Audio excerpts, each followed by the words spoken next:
Hello, my name is Joy. I'm an alcoholic, and my sobriety date is August 29th, 1974.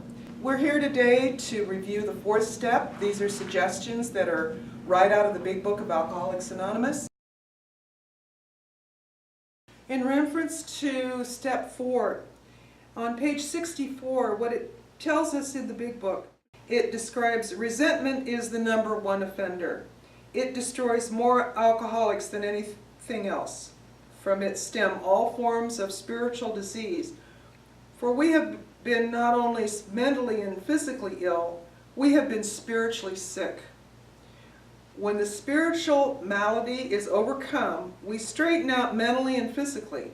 In dealing with resentments, we set them on paper. We listed people, institutions, or principles with whom we were angry. We asked ourselves why we're angry. In most cases, it was found that our self-esteem, our pocketbooks, our ambitions, and our personal relationships, including sex, were hurt or threatened.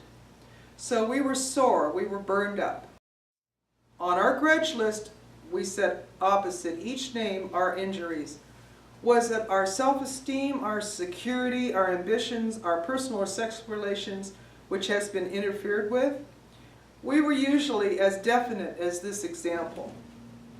And in the example that it shows in page 65, you will find on the paperwork that we've added to this DVD. And fears.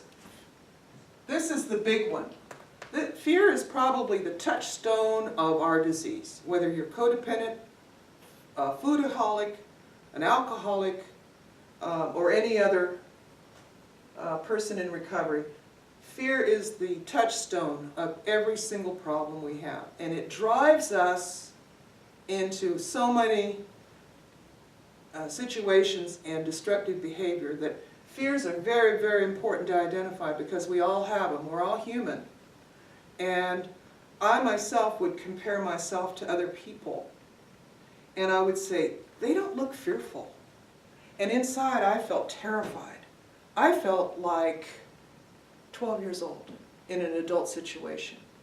And I had to remember that when I started drinking, I was barely 13, 14 years old. And so I believe that alcohol stunted my emotional growth for a long period of time. And when I got sober at 23, I still felt like that 12-year-old inside. And everybody had emotionally grown up but me. So I had a lot of growing up to do in this program, and it was a long, painful childhood, I'll have you know.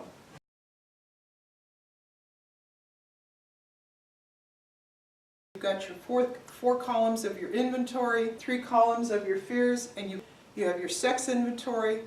At that point, you take that to your understanding sponsor or another individual that understands the 12 steps, and you read it, you discuss it, and more than likely your sponsor will share with you similar experiences so that you'll feel more comfortable in divulging more of your secrets to them. And it's important to pick a sponsor or pick a person that doesn't gossip or criticize other people. That's a person that I would select.